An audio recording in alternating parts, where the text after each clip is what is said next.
평생 예수 그리스도의 발자취를 따른 중세 수도자 토마스 아켄피스의 그리스도를 본받아는 오늘을 사는 신자들에게 매우 유익한 내용을 담고 있습니다. 토마스 아켄피스는 1379년 독일 쾰른 인근의 캠펜이라는 작은 마을에서 태어났습니다. 그의 아버지는 철을 가공하는 직업에 종사한 것으로 추정되며 어머니는 마을 학교를 운영했는데 그도 이 학교를 다녔습니다. 그는 13살 때 네덜란드에 있는 데벤테르로 유학을 갔습니다. 거기에서 형의 소개로 플로렌티우스 라베데인의 도움을 받아 공부를 하게 됩니다. 그는 라베데인이 감독으로 있는 공동생활 형제단 회원이 되어 그들의 생활 강령인 새 헌신을 준수하는 생활을 했습니다. 새 헌신은 예루살렘과 안디옥에서 볼 수 있었던 초기 그리스도인들의 열정을 되살리는 것을 목적으로 하는 운동이었습니다. 서약을 하지 않으며 검소한 생활을 하며 순결을 지키며 순종하며 시혜를 받지 않으며 또한 자신들의 노동으로 생계를 유지하며 단순함과 겸손을 추구하며 하나님과 이웃을 사랑한다는 것이 그 주요 내용입니다. 새 헌신은 토마스 아켄피스의 성격 형성뿐만 아니라 이 책에도 큰 영향을 미쳤을 것이 틀림없습니다. 토마스 아켄피스는 1399년 데벤테르에서 약 40km가량 떨어진 쯔볼레 인근에 새로 세워진 성 아그네스 수도원에 들어가 1471년 92세의 나이로 소천할 때까지 머물렀습니다. 그곳에서 그는 다양한 성직을 맡으면서 기도와 독서, 저술활동, 명상, 설교, 필사 및 수사들에 대한 교육 등으로 신앙생활을 했습니다.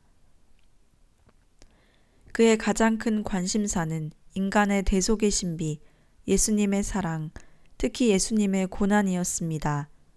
1418년경 라틴어 필사본으로 세상에 소개된 중세 경건 문학의 꽃 그리스도를 본받아는 문장마다 행간마다 기독교 신앙생활의 정수가 담겨 있어 시대가 변할수록 더욱 빛을 발하며 전 세계 수천 개 언어로 번역이 되어 오늘날까지 널리 읽히고 있습니다.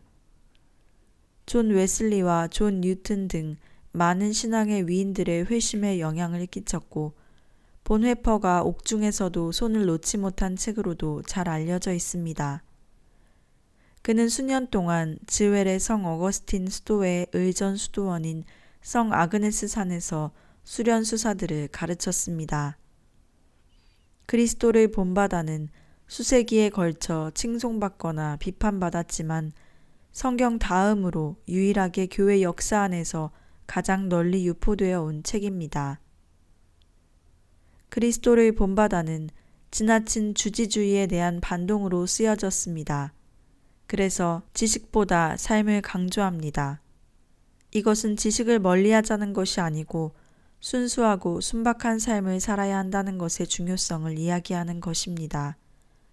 또한 수도 생활을 하는 이들을 위해 쓰여졌으며 교회의 개혁과 쇄신을 요구한 시대에 쓰여졌습니다. 그래서 세상과의 결별을 강조하며 회개와 돌이킴에 대해 끊임없이 강조합니다. 그리스도를 본받아는 중세에 일어난 영적 쇄신운동 데보시오 모데르나의 기본 교리를 충실히 따르고 있습니다. 참된 영성생활은 그리스도를 모방하는 것이며 그리스도의 거룩한 인성, 곧 주님의 이 땅에서의 삶을 묵상함으로써 그리스도의 신성, 곧 거룩함과 은총의 신비를 관상하게 된다는 것입니다. 이를 통해 영혼을 자유롭게 하는 하나님과의 일치에 이르며 성실한 그리스도인은 모두 이 목표에 이를 수 있습니다. 그리스도를 본받아의 가르침을 되살리고 그것을 정리해 보기 위해서는 먼저 영성생활은 내면생활인 것과 다음으로 자기 자신의 영혼 안에서 매우 힘든 싸움을 치러야 함을 인식할 필요가 있습니다. 이러한 점에서 그리스도를 본받아는 영성생활의 첫 조건으로 자신에 대한 인식을 언급합니다. 이 세상에서 가장 고귀하고 유익한 지식은 자기 자신에 대한 참된 지식과 자기를 낮출 수 있도록 깨닫게 해주는 지식이다. 자신을 겸손하게 아는 것이 학문을 깊이 탐구하는 것보다 하나님께로 나아가는 더 확실한 방법이다. 그러나 자신과 피조물을 떠남으로써만 자기를 알게 됩니다. 그리스도인은 자신이 죄 많음과 비참함에 직면하고 있음을 알 때 그는 겸손과 회개로서 쉽게 하나님을 향하게 됩니다. 이리하여 그는 자기의 불안한 양심을 진정시키고 양심의 평화를 누리게 됩니다. 그러나 이때 태만하고 결심을 포기하는 사람은 여러 가지 모양으로 유혹받기 때문에 항상 뒷걸음질 칠 위험이 있습니다. 이리하여 영혼은 안정을 요합니다. 안정이나 항구성은 욕망을 제어함으로써만 보호됩니다. 그 다음에 할 일은 자기 사랑을 완전히 버리는 것입니다. 너 자신을 완전히 이기게 되면 다른 것은 어렵지 않게 굴복시키리라. 완전한 승리는 너 자신을 이기는 데 있다. 뿌리째 없애버릴 모든 악습이 대개 다 자기를 너무 사랑하는 악습에 달렸다. 그러므로 이 악습을 정복하면 항상 평화가 가득할 것이다. 복종함으로 자기 감각이 언제나 이성에 의해 통제되고 이성이 만사에서 하나님께 복종하는 이는 실로 자신의 정복자이며 세상의 주인이다. 당신이 이렇게 높이 올라가기를 바란다면 당신 자신 및 온갖 이기적이고 세속적인 소유물에 대한 남모르는 당신의 무질서한 성향을 근절하고 없애도록 단호히 뿌리를 잘라내야 한다. 인간이 지나치게 자신을 사랑하는 악덕은 모든 것의 밑바탕에 놓여 있어서 조절되고 정복되어야 한다. 하나님과 함께 자유로이 걷고자 하는 이는 사악하고 불규칙적인 자신의 모든 감정을 죽이고 어떤 피조물에게도 이기적인 사랑으로 세속적으로 집착하지 말아야 한다. 자신에 대한 죽음은 자기를 포기하고 하나님께 전적으로 맡김을 의미합니다. 내 삶의 주체가 자신이냐 하나님이냐라는 것입니다. 자신의 죽음과 하나님께 대한 종속은 오직 하나님의 은총으로만 달성될 수 있습니다. 영성생활의 둘째 단계는 우리 자신 안에서 일어나는 본성과 은총의 여러 작용을 조심스레 살핌에 있습니다. 본성과 은총의 작용을 잘 관찰하라. 서로 반대되지만 기묘하게 작용을 한다. 영적 생활을 하는 사람과 또 속마음에 하나님의 빛을 받은 사람이 아니면 분별하기 어렵다. 누구든지 다 선을 원하고 그 말이나 행위가 선을 빙자하기에 선이란 가면으로 많이 속는다. 본성은 매우 교활해서 많은 사람을 이끌고 올가매고 속인다. 또 항상 저 자신을 목적으로 삼는다. 그러나 은총은 순직하게 행한다. 즉 죄의 그림자도 다 피하며 속이려 하는 일이 없다. 모든 것을 하나님을 위하여만 하며 하나님을 최종 목적으로 삼아 그 안에서 쉰다. 본성은 극복되거나 압제를 받거나 남에게 지기를 싫어한다.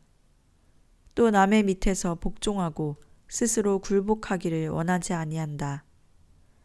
그러나 은총은 육체를 쳐서 복종시키기에 힘쓰며 육체의 욕망에 저항한다. 남의 밑에 처하기를 구하며 남에게 지기를 바란다. 자기 뜻을 따라하려 하지 않고 규칙에 매여 있기를 좋아한다. 다른 사람을 다스리기를 원하지 않으며 항상 하나님의 수중에 살고 거처하고 있기를 원한다. 하나님을 위하여 모든 사람 아래 자기를 겸손하게 낮추려고 준비하고 있다. 본성은 자기의 이익을 위하여 움직이고 다른 사람들로부터 자기에게 무슨 이익이 돌아오는지를 주의하고 있다. 은총은 자기에게 무슨 유익할 것이나 편할 것을 찾지 아니한다. 오직 많은 사람들에게 유익할 것을 도모한다. 본성은 명예를 얻고 존경받는 것을 극히 좋아하나 은총은 명예와 존경을 충실히 하나님께만 돌려보낸다. 본성은 수치와 천대를 무서워하나 은총은 예수님의 이름으로 말미암아 모욕을 당하게 된 것을 특권으로 생각하고 기뻐한다. 이 은총은 초자연적 광명이요 하나님의 특별한 선물이다. 은총은 사람으로 하여금 세상의 것을 떠나 천상의 것을 사랑케 하고 육체적 인간이 영적 인간이 되게 한다. 그러므로 본성을 누르고 이길수록 더 은총을 받게 된다.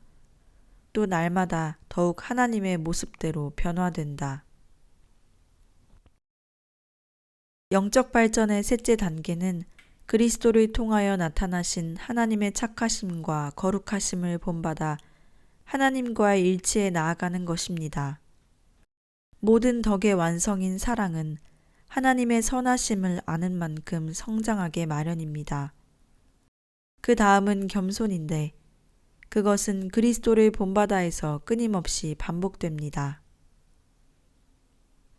구세주 예수 그리스도보다 하나님의 선하심을 더 훌륭히 드러낼 수 있는 것은 없습니다. 그러므로 그리스도인은 그리스도 안에서 그리스도를 통해서 하나님과 결합할 수 있습니다. 그리스도를 본받아의 가르침은 그리스도는 길이요, 진리요, 생명이라는 성경의 말씀에 근거하는 그리스도 중심적 영성에서 종결됩니다. 하나님께 자기를 완전히 맡김은 주님의 순환과 죽음을 자주 묵상함으로써 지속됩니다. 그리스도를 따름은 십자가의 왕도입니다.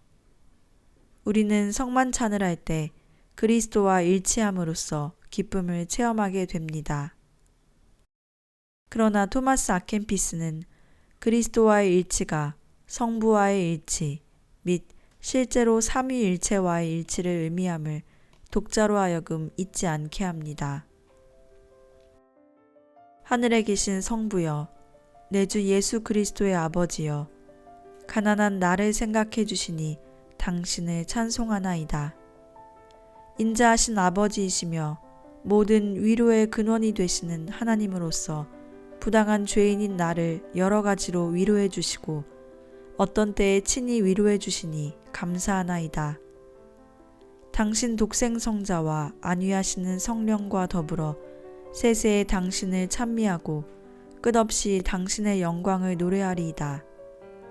오 주 하나님이여, 나를 사랑하시는 거룩하신 이여, 당신이 내 마음에 이르시게 되면 나의 모든 내장은 즐겨 뛰리이다.